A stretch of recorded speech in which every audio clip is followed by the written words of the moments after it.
So, hari ini kita akan membahas, bahkan 1 bulan ini, kita akan membahas tema besar kita, yaitu tentang value Christ culture. Apa value-nya, ada yang tahu? Grateful heart. Ya, jadi apapun yang Tuhan sedang kerjakan, yang Tuhan sedang bentuk dalam hidup kita, bagaimana kita tetap mengucap syukur sama Tuhan. Mengucap syukur sama Tuhan bukan bicara tentang keadaan yang berubah menjadi baik dulu, tapi mengucap syukur adalah keputusan hati kita untuk melihat karya Tuhan itu yang terbaik. Amin. Nah, heart itu kependekan dari yang pertama humility. Humility bicara tentang kerendahan hati yang hari ini nanti saya akan bahas. Kemudian E-nya itu bicara tentang excellence. Excellence adalah bicara tentang nilai hidup kita, apa yang kita berikan buat Tuhan. Itu bukan sesuatu yang perfect, itu bukan sesuatu yang sempurna. Tapi kita mau belajar memberikan sesuatu yang terbaik buat Tuhan. Kita akan bahas di minggu-minggu berikutnya. Dan A bicara tentang acceptance atau penerimaan. Ya, bahwa kita semua diterima oleh Tuhan bukan karena perbuatan baik kita, amin. Tapi karena kasih Allah yang begitu besar yang diberikan cuma-cuma buat kita. Sehingga kita juga bisa mengasihi dan menerima yang lain. Dan R bicara respect, kita bicara tentang hormat. Dan T, teachable heart. Itu yang kemarin Pastor Anton sudah sampaikan minggu lalu. Memang posisinya jadi terbalik. Bukan sebuah kebetulan, walaupun ada tabrakan sana, tabrakan sini, ya sudahlah. Harusnya Pastor Anton membahas beberapa minggu ke depan, tapi kita naikin dulu karena minggu lalu saya ada di kantor pusat, asik. Ada di sisi Bandung, ya. Dan hari ini saya akan lanjutkan tentang humility. Kenapa saya bilang ini bukan sebuah kebetulan? Karena ketika kita bicara tentang teachable, ketika kita bicara tentang hati yang mau belajar, sebetulnya kita bicara tentang kerendahan hati, betul? Karena di dalam materinya Pastor Anton kemarin ada satu quotes yang saya tangkap. Dibilang ini, pride and insecurity are the main reasons for being unteachable. Harga diri, ego, dan insecure, rasa-rasa ketidakyakinan terhadap diri kita, itu adalah alasan yang utama untuk kita nggak bisa belajar. Nggak bisa teachable. Nah, dasarnya dari mana? Humility atau kerendahan hati. Katakan sama-sama, kerendahan hati. Nah, saya punya satu subtema, yaitu tentang the death of pride. Serem banget ya. Kematian kesombongan. Jadi hari ini adalah sebetulnya khotbah penjagalan kesombongan. Siap dijaga? Sombongnya. Karena saudara, ini adalah akar dari semua dosa. Ya, karena semua dosa dimulai dari sini.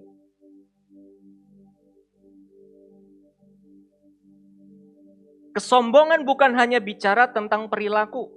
Kalau kita bicara kesombongan, kita mudah untuk ambil contoh pamer apa yang kita punya, apa yang kita bisa, betul? Tetapi kesombongan adalah tentang siapa yang duduk di tahta hati kita.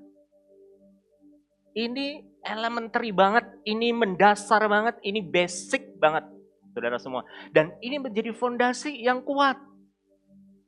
Karena setiap musim hidup kita akan ditentukan apa yang saudara bangun di dalam hati saudara semua, betul tidak?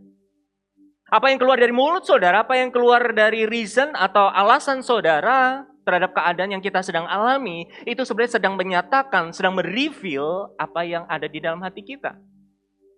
Kalau kita lagi protes, kita lagi bertanya, mempertanyakan Tuhan, keadaan, situasi, dan segala macamnya, sebetulnya itu karena fondasi hati kita sedang diungkapkan oleh Roh Kudus.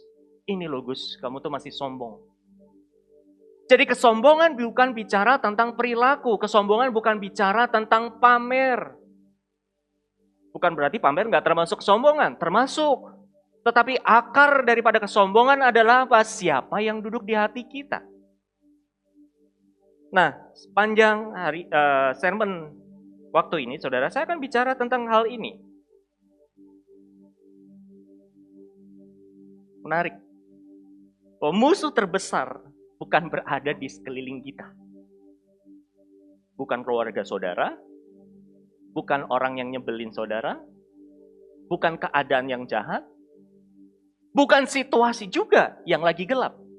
Tetapi musuh yang paling besar itu adalah ada di dalam diri kita. Karena apa? Ego kita, saudara. Itu yang membuat kita sombong. Keakuan itu yang membuat kita nggak bisa melihat Tuhan. Self-centered, dan kita ulang-ulang itu, saudara. Itu yang membuat kita menjadi orang yang ngatur. Kita menggantikan posisi Tuhan. Untuk apa? Hari ini, hari esok, dan setiap keputusan yang terjadi dalam hidup kita. So, musuh terbesar bukan berada di sekeliling kita. Coba lihat kanan, kiri, depan, belakangnya. Itu bukan musuhmu. Yang sebelahnya pasangan, yang sebelahnya suami istri. Bukan musuhmu itu. Musuhmu siapa? Diri sendiri. Rasa aku. Oke. Nah, saya akan membawakan 4 poin. Poin yang keempat saya akan mendarat. Oke, ada 3 poin utama yang akan mengawalinya. Yang pertama, teman-teman dan saudara semuanya. Pride began before humanity.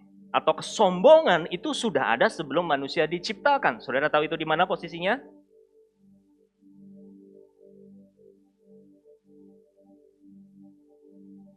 Ilusi. Walaupun Yesaya 14 nggak bicara spesifik, itu adalah personality si Lucifer, tapi dia bicara sebenarnya tentang siapa? Tentang Raja Babel. Tapi dia menggambarkan spiritnya kayak siapa? Iblis. Yesaya 14 ayat 13 sampai 14. Saya akan bacakan buat saudara semuanya di sini. Engkau yang tadinya berkata dalam hatimu, aku hendak naik ke langit, aku hendak mendirikan tahtaku mengatasi bintang-bintang Allah, dan aku hendak duduk di atas bukit pertemuan jauh sebelah utara. Aku hendak naik mengatasi ketinggian awan-awan. Perhatikan kalimat terakhir, saudara. Hendak menyamai yang maha tinggi. Jadi dosa pertama itu adalah apa? Pengen menggantikan posisi Tuhan. Nah, saudara dan teman-teman jangan berpikir menggantikan posisi Tuhan tuh, wah, duduk di surga, di atas tahtanya yang megah, menjadi pribadi yang terkenal besar. Enggak. Menggantikan posisi Tuhan itu adalah kita tidak mengutamakan Tuhan dalam setiap keputusan kita.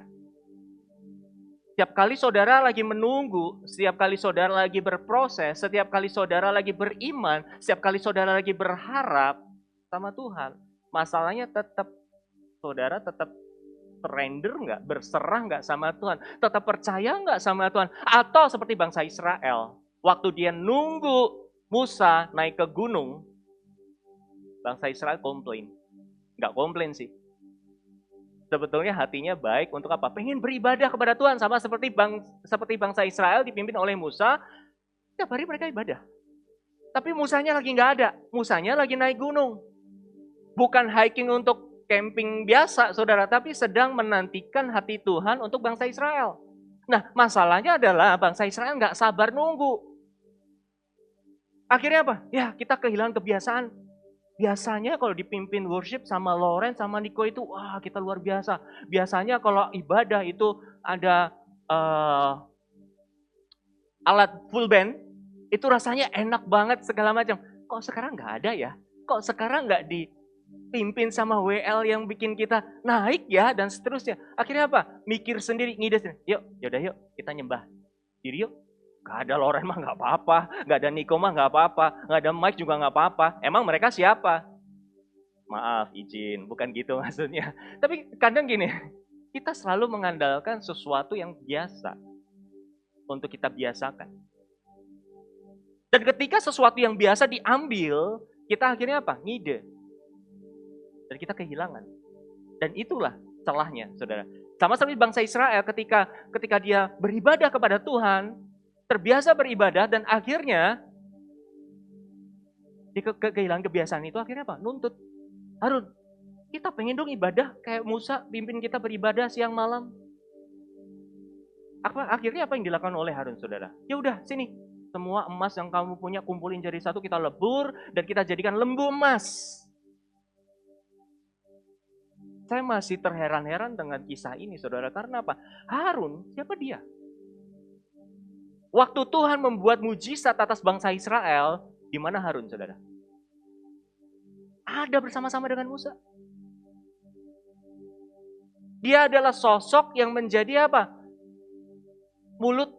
Kepanjangan mulutnya siapa? Musa. Karena waktu Tuhan suruh Musa untuk memimpin bangsa Israel, Musa bilang, Tuhan, siapakah aku ini? Aku orang yang petah lidah. Ya udah, abangmu ini. Dia akan menjadi juru bicara kamu. Oh ya udah kalau begitu. Nangkap, saudara? Jadi ketika Musa bilang, belah laut merah dengan tongkatnya diangkat, mujizat terjadi, saudara. Harun ada di dekat Musa. Yang menjadi pertanyaan besar buat kita semua adalah, lihat tiap kali kan dia lihat, tapi kenapa? Kok yang dilihat Harun siapa? Anak lembu emas. Dia masih melihat apa? Perbudakan di Mesir. Nah ini menjadi pelajaran buat kita semua. Jangan-jangan kekristenan kita, karena apa? Karena sesuatu yang turun-temurun. Bukan hubungan yang personal dengan Tuhan. Jangan jadikan kekristenan hanya agama. Tapi sebuah hubungan yang intim dengan Tuhan. Supaya setiap musim, terutama musim menanti, musim menunggu, Tuhan yang duduk di dalam hati kita. Dia yang menyatakan dirinya, bukan ide kita, bukan gagasan kita, bukan planning kita, bukan rencana kita. Dan itu yang terjadi atas bangsa Israel. Ketika dia nunggu lama, akhirnya apa? Ngide, yuk kita bikin lembu emas, anak lembu emas. So, ini menjadi pelajaran buat kita semua. Bahwa ketika bicara tentang humility bukan bicara tentang perilaku, tapi bicara tentang siapa yang duduk di atas tahta hati kita, saudara. Nah, ada yang tahu? Di kisah siapa? Tebak-tebak berhadiah, tapi hadiahnya doa. Saul, betul. Sama siapa? Sama siapa? Samuel. Saul dengan Samuel. Saya tidak menaruh semua ayatnya, terlalu panjang, tapi izinkan saya cuma menceritakan kisahnya. Sudah gini. Si Samuel ini marahin Saul. Dasar lu ya. Dikasih tahu begitu. Enggak gitu sih. Kamu tuh gimana sih?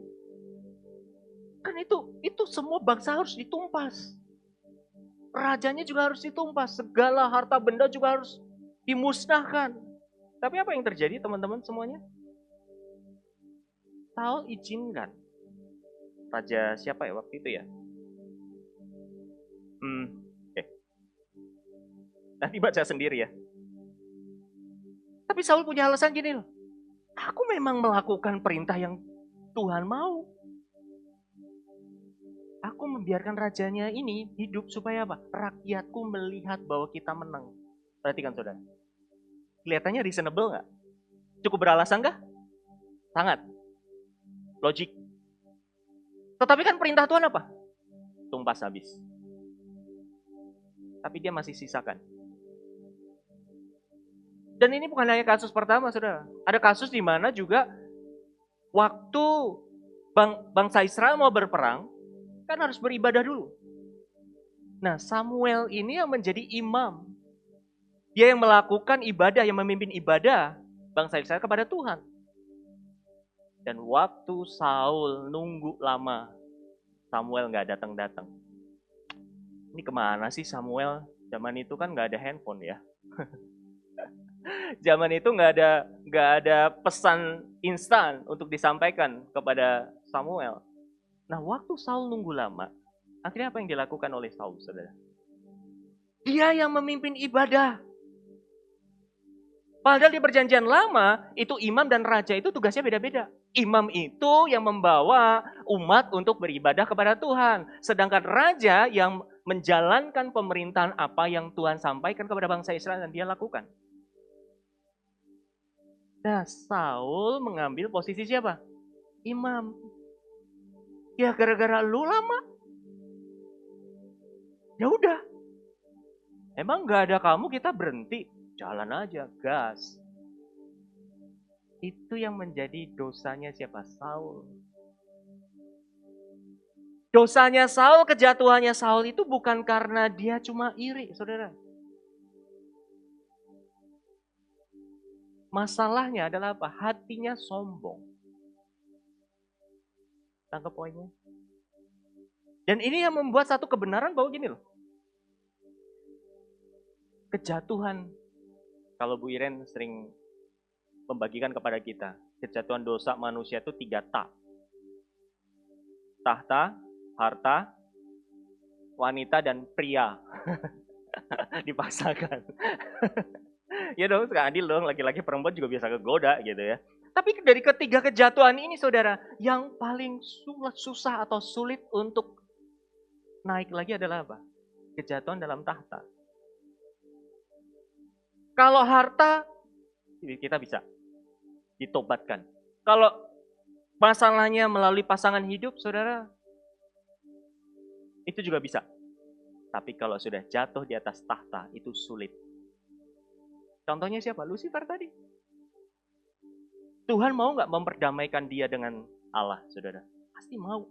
Tapi yang nggak mau siapa? Iblis. Karena ngerasa sombong, karena ngerasa dia udah punya posisi. Perhatikan di sini. Tahu kejatuhannya juga sama. Dia nggak mau balik sampai akhir hidupnya, saudara. Dia sampai meninggal, sampai mati. Dia dikuasai oleh iri, dia dikuasai oleh ambisinya. Karena apa? Tahtanya kehilangan. Dia nggak mau melepaskan tahtanya. Dia nggak mau let go kepada siapa? Kepada Daud. Itulah kenapa kesombongan itu begitu bahaya.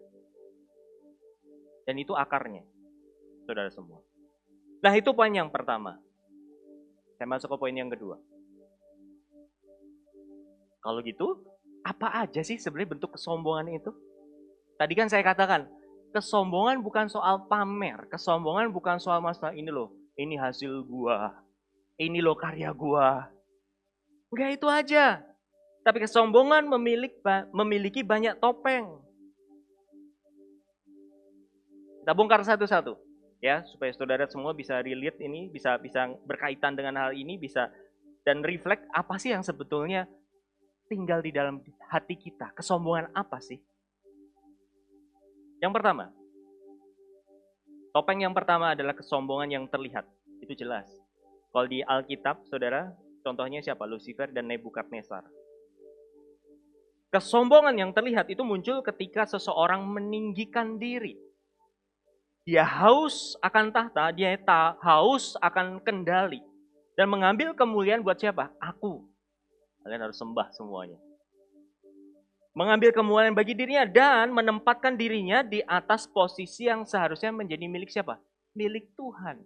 Ini kalau bahasa saya, sederhananya teman-teman dan Bapak Ibu Saudara semuanya, kesombongan yang terlihat ini adalah orang yang haus akan posisi. Dia mengejar posisi. Entah itu di gereja, entah itu di sekuler, entah itu di mana-mana. Ini nggak ada ya? Nggak ada 1000% saya percaya. Tapi cek lagi yang di bawahnya yuk. Kesombongan yang kedua adalah kesombongan yang religius. Kesombongan yang dibungkus dengan apa? Rohani. Dibungkus dengan apa? Firman. Contohnya siapa? Yang tadi saya ceritakan, Saul. Dia ditegur Samuel. Hei, kenapa kamu melakukan persembahan ini? Ini kan tugasku. Kurang lebih ya, kalau saya bahasakan sehari-hari seperti itu. Habis kamu ditunggu gak datang-datang, itu musuh kita udah di deket loh. Udah deket sama kita. Kalau nggak kita melakukan persembahan sekarang, kita habis. Alasannya baik. Alasannya apa? Rohani. Dan waktu ditegur, waktu membiarkan ada satu raja yang dia, Raja Amalek kalau saya nggak salah ya, oke. Dan dia bilang gini, ya biar rakyat kita tahu bahwa kita menang. Logik nggak? Logik. Tapi dia melanggar perintah Tuhan. Kelihatannya apa? Kelihatannya rohani.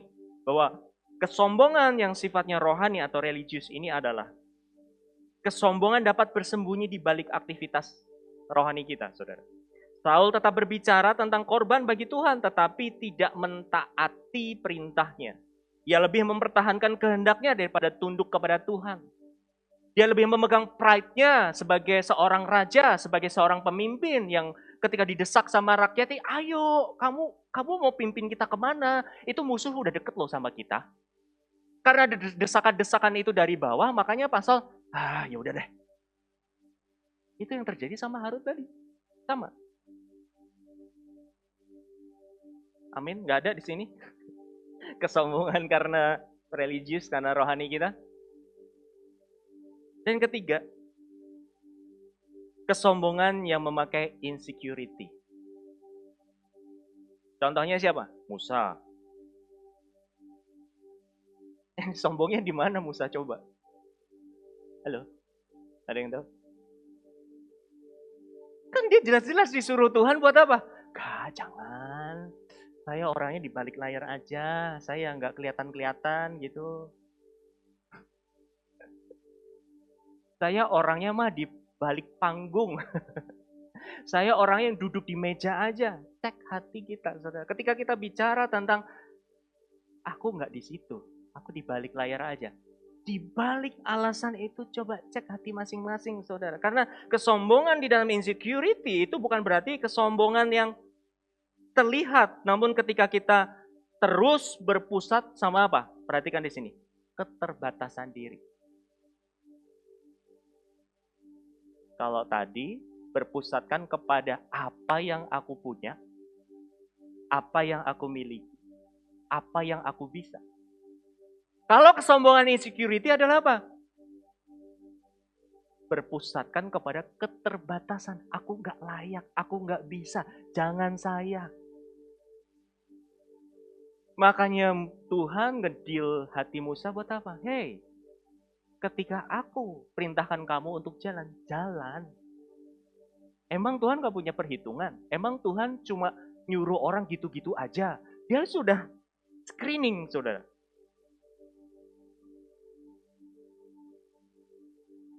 Kesombongan insecurity adalah ketika kita terus berpusat kepada keterbatasan diri. Kita dapat kehilangan kepercayaan kepada kemampuan dan panggilan Tuhan. Ingat, kenapa ini dibilang sombong? Karena kita tidak mempercayai Tuhan yang ada di dalam diri kita.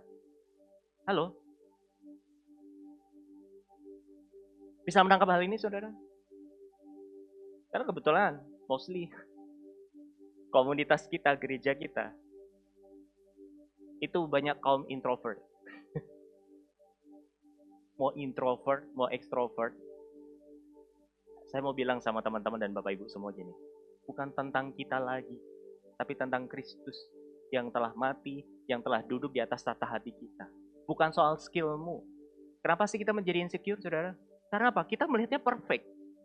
Aku nggak bisa melihat sempurna. Aku nggak bisa atau takut gagal kalau apa yang aku lakukan itu nanti gagal. Nanti apa kata orang? Nah, apa bedanya dan orang yang sombong secara apa? Secara perilaku. Ini nggak terlihat secara kasat mata aja, tetapi tetap dirinya menjadi apa? Pusat atas hidupnya. Nanti apa kata orang kalau aku gagal? Nanti apa kata orang kalau aku nggak bisa melakukannya dengan sempurna? Bicara kerendahan hati. Ini juga harus dibedol, diangkat dari hati kita, saudara. Amin. Supaya apapun bentuk kesombongannya, mau terlihat, mau enggak, mau kelihatan rohani, mau kelihatan insecure, mau kelihatannya kayaknya merendahkan diri. Tapi tetap judulnya sama. Ada sesuatu alasan di hati kita untuk apa? Mempertahankan posisi kita yang menguasai hidup kita. Nah, kita cek yang lain lagi, saudara. Masih ada, tenang. Kalau tadi listnya belum ada di situ, masih ada 3 lagi. Siapa tahu, masih ada. Oke? Nah, yang berikutnya adalah apa? Topeng keempat adalah kesombongan yang memakai logika. Contohnya siapa? Si Yunus. Dia disuruh Tuhan apa? Ngeles mulu. Punya jawaban mulu. Tuhan, orang Niniwe kan begini. Orang Niniwe kan jahat, nanti kalau aku jalan nanti gimana nasibku dan seterusnya. Tetap alasannya apa? Aku yang menjadi pusat hidupnya. Dan yang kelima adalah kesombongan yang memakai pelayanan. Hati-hati dengan ini, termasuk saya. Kesombongan ini contohnya siapa? Marta. Bahwa pelayanan bukan masalahnya. Masalahnya muncul ketika pelayanan berubah menjadi perbandingan, tuntutan, dan kebutuhan untuk diakui. Aku sudah memberikan pelayanan semuanya. Aku udah sibuk. Aku udah dari pagi ada di tempat ini. Yang lain mana? Aku udah ngerjain ini, ngerjain itu. Yang lain mana? Kok leadersnya di sini? Bukan berarti kita sebagai pemimpin nggak mau dikritik, saudara.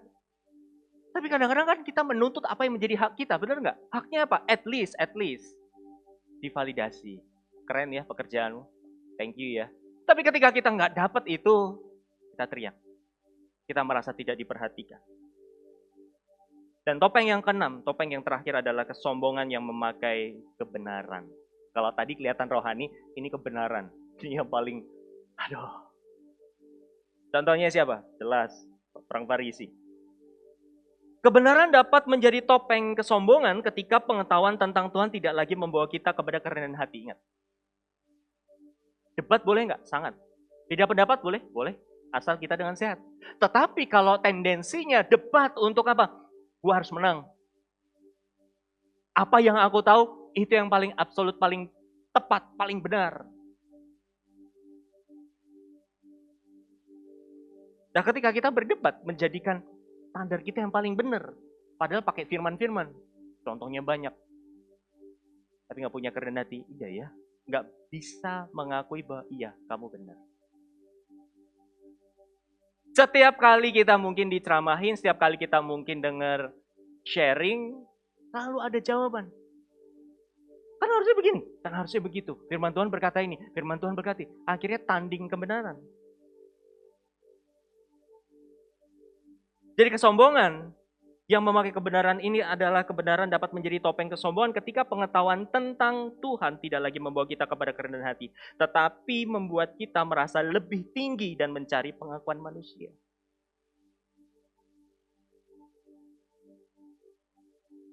Perdebatan soal masalah hak kitabiah, kalau kita lihat dengan sisi critical thinking, ya betul. Bisa kita melihat ke situ. Tapi lihat, cek tendensinya kemana. Kalau memang apa yang kamu tahu, alasan kamu itu dipatahkan dengan yang jauh lebih tepat. Rela nggak? Dia nggak mengakui bahwa iya ya saya salah. Makanya orang Farisi merasa paling benar. Nah dari keenam topeng ini, dari semua gambar kesombongan-kesombongan itu, saudara. Itulah kenapa kesombongan itu berbahaya. Kenapa berbahaya? Saudara bisa lihat gambar ini.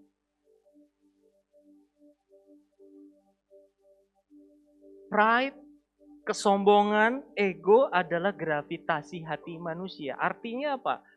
Gravitasi itu selalu menarik kita dari atas ke bawah. Begitu juga hati manusia secara natural cenderung kembali kepada apa? Diri sendiri.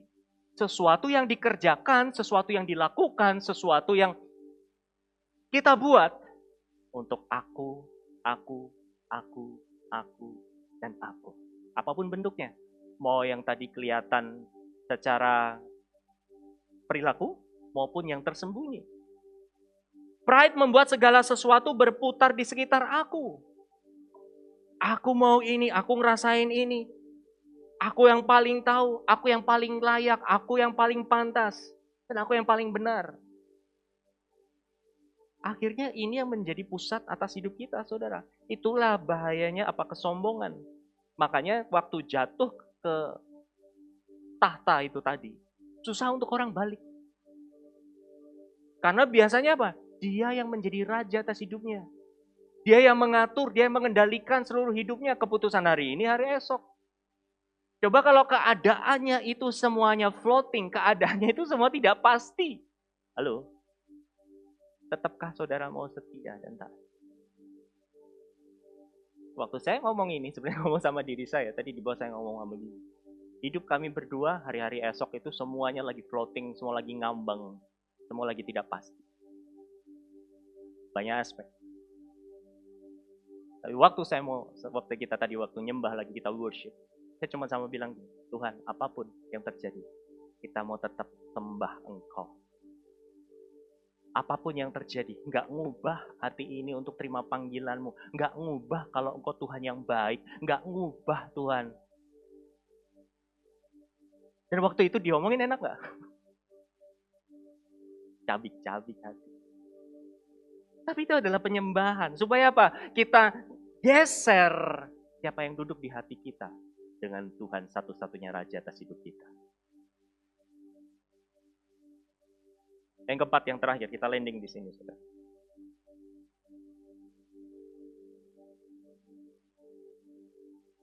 Cuma satu-satunya pribadi yang tidak pernah memilih dirinya sendiri. Siapa? Tuhan Yesus.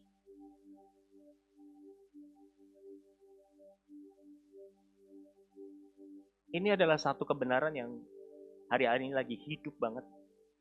Terus satu kalimat waktu kemarin saat teduh, yang keluar cuma apa? Not my will, but your will be done. Bukan kehendakku yang terjadi, tapi kehendakmu yang terjadi. Saudara, ini ada satu gambar yang sangat indah. Baru tadi pagi saya selesaikan materi ini, saudara. Tiba-tiba waktu menyiapkan materi ini ke gambar. Iya ya, Taman Eden itu gagal di taman, tapi dia memilih kehendaknya siapa? Dirinya sendiri. Karena ada tawaran, nih loh, kalau kamu makan kamu gak mati, kamu akan menjadi seperti dia. Which is sebetulnya tawaran itu sama seperti yang Tuhan kasih, cuma jalannya berbeda.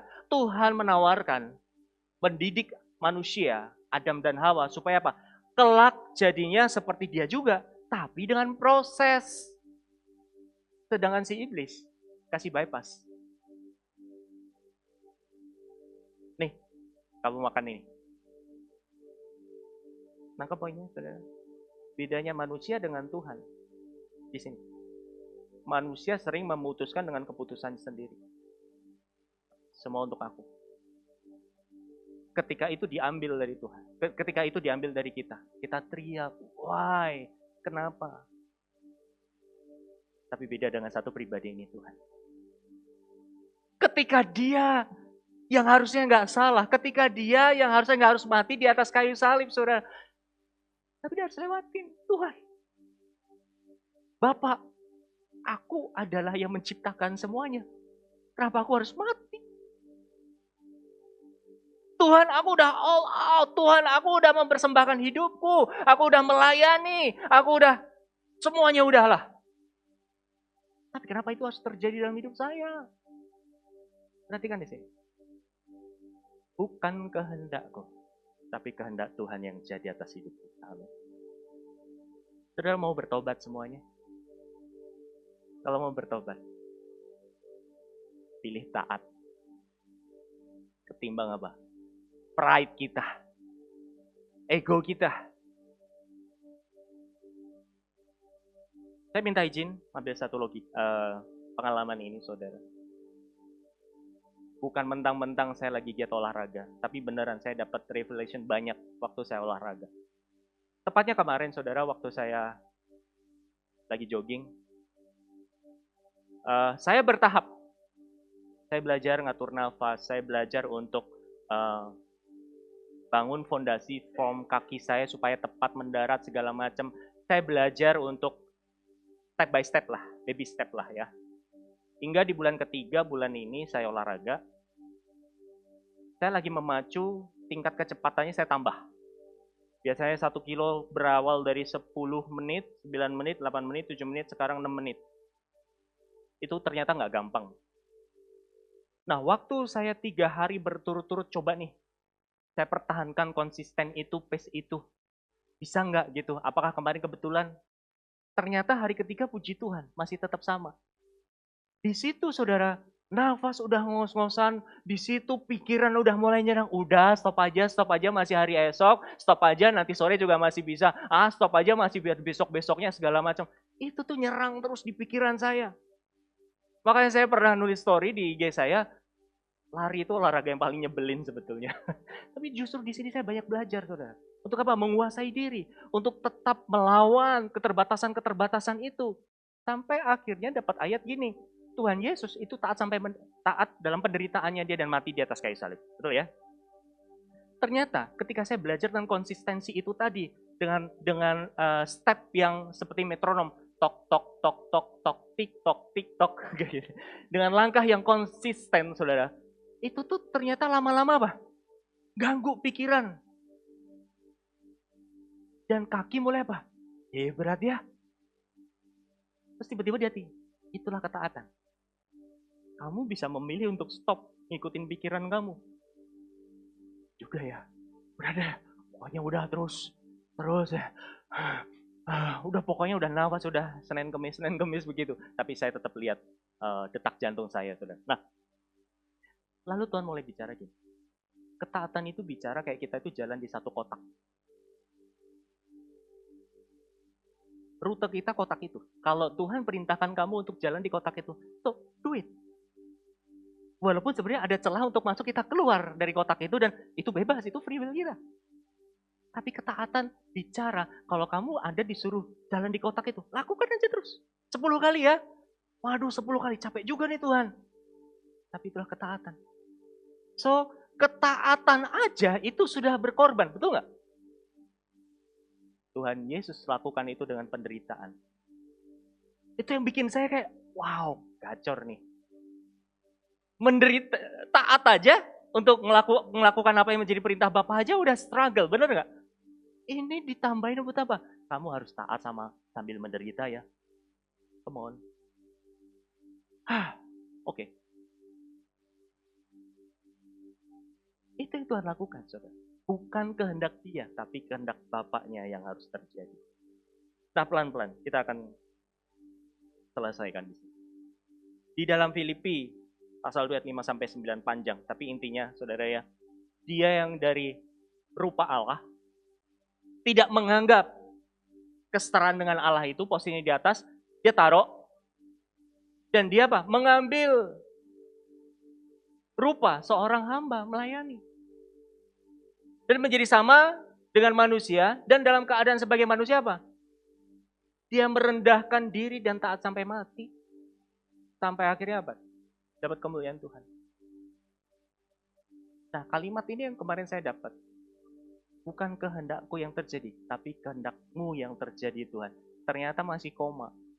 Tuhan lanjutin satu kata. Show me your glory.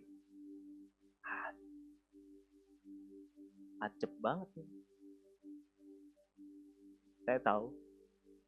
Dan kita semua tahu. Tuhan Yesus dapat glory, dapat kemuliaan karena apa? Jalan penderitaan.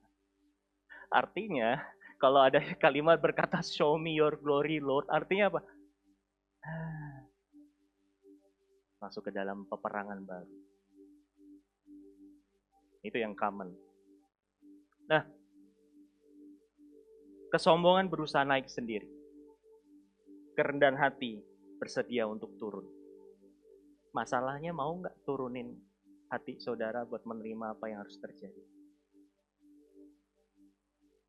Coba cek hati kita saudara, kalau kondisi keadaan tidak sesuai dengan harapan kita, masih mau deal nggak?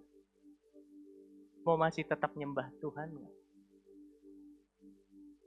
Saat Tuhan kasih jawaban atas hidup saudara, saat Tuhan kasih semua apa yang menjadi kebutuhan saudara, saudara mudah untuk menyembah, benar nggak? Tapi saat semua yang saudara doakan tidak sesuai dengan apa yang kita imankan, tetap nggak Tuhan menjadi Tuhan atas hidup kita? Halo? Kerendahan hati mengambil posisi itu. Kerendahan hati bersedia turun, dan ketika kita memilih jalan Kristus, kita tidak perlu sibuk meninggikan diri, karena Tuhan tahu bagaimana meninggikan orang yang merendahkan diri di hadapannya. Saya tahu beberapa kita punya energi berbeda. Kita pengen posisi yang di atas, tapi saya mau bilang, promosi. Itu haknya Tuhan. Bagian kita apa? Taat dan excellent. Karena kalau enggak, kita akan mengambil penderitaan yang kita cari-cari sendiri, saudara. Nah, saya ajak saudara untuk merenung hal ini sebelum kita tutup dalam doa. Saya panggil mungkin tim musik, boleh iringin saya dengan musik soaking. Saya ajak Bapak Ibu Saudara hari ini untuk merefleksikan siapa yang menjadi Tuhan atas hidup saudara semua. Dan saudara bisa bayangkan kalau sesuatu yang terjadi atas hidup kita itu tidak sesuai apa yang kita harapkan.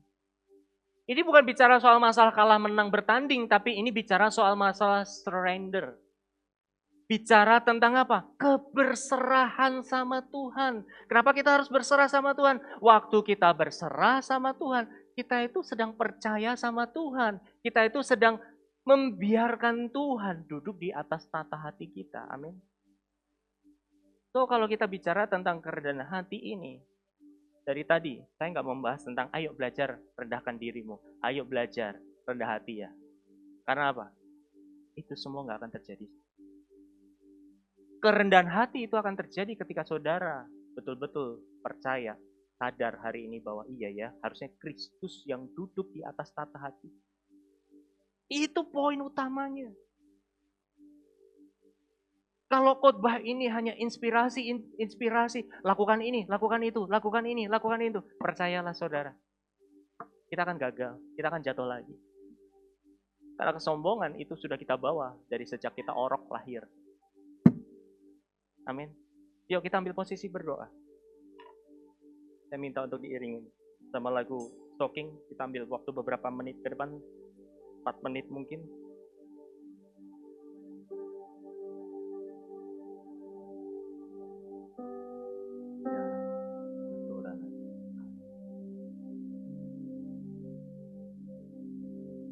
Saya berharap semua saudara berfokus sama hatinya masing-masing, fokus sama Tuhan, dan mulai pertanyakan sama diri saudara masing-masing bahwa siapa yang menjadi Tuhan atas hidup saudara sampai titik ini. Apakah diri sendiri yang terus pengen mengambil alih semua keputusan-keputusan hidup kita? Apakah kita juga pengen mau kontrol semua keadaan, semua maunya kita?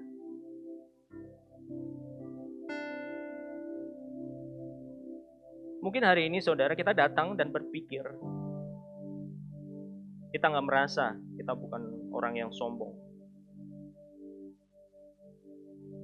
Saya bukan suka pamer, dan saya nggak suka mencari pujian kok.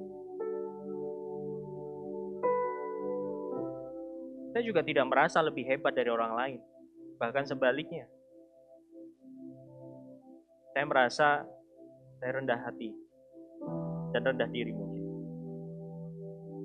Dan pertanyaannya bukan apakah saya sombong. Pertanyakan dalam hati saudara ini. Siapa yang masih memegang kendali atas hidup saya?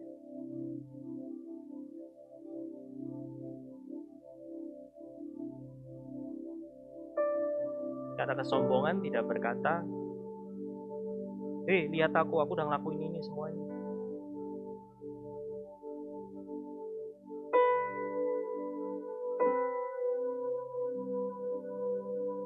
Kadang kesombongan kita berkata, Tuhan berkata, aku tahu Tuhan berkata apa, tetapi aku punya cara sendiri. Mungkin di hati kita udah ada jawaban, mungkin di hati kita udah ada direction, di hati kita sebenarnya udah ada hikmat. Tuhan udah bicara, udah naruh jawaban atas hidup saudara bahwa ini jalanmu, mau lakukan ini. Tapi pikiran kita berkata lain, enggak Tuhan, jalannya tuh ke sini, aku mau coba ini, aku mau coba itu. Dan itu adalah kesombongan yang kita punya sampai hari ini.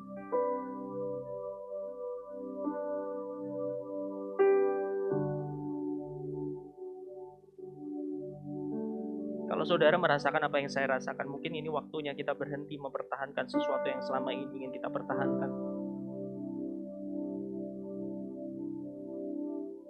Ini adalah waktunya ego yang harus mati. Karena kita melihat juru selamat kita yang dia telah merelakan semuanya di atas kayu salib. Dia nggak salah. Dia harus menerima ketidakadilan, tapi dia lewati.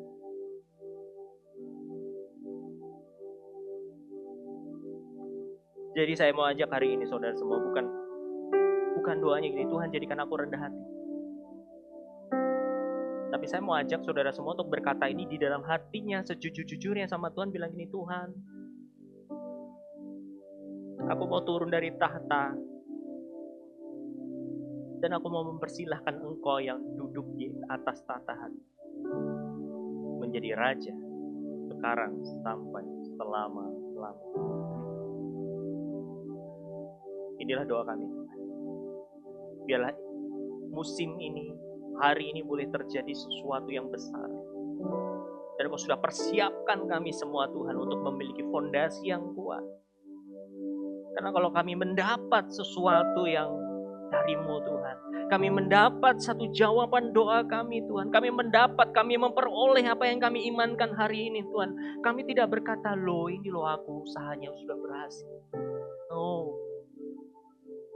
Tapi kalau kita sudah mendapat jawaban dari Tuhan, kita memperoleh semua janji-janji Tuhan, kita menerimanya. Kita bisa bilang sama Tuhan, ini Engkau. Totally ini Engkau. Tuhan, hamba-Mu berdoa dengan segala keterbatasan ini. Bahkan dengan keadaan yang lagi tidak baik ini. Hamba-Mu berdoa di dalam nama Tuhan Yesus. Biarlah ini tergenapi dalam hati setiap anak-anak Allah di tempat ini tanpa terkecuali. Bahkan yang masih baby pun, bahkan yang lagi nonton YouTube, kami boleh mengalami satu lawatan kebenaran firman. Kami mengusir diri kami dari tahta hati kami. Kami mau menempatkan Tuhan, Engkau menjadi Raja atas hidup kami.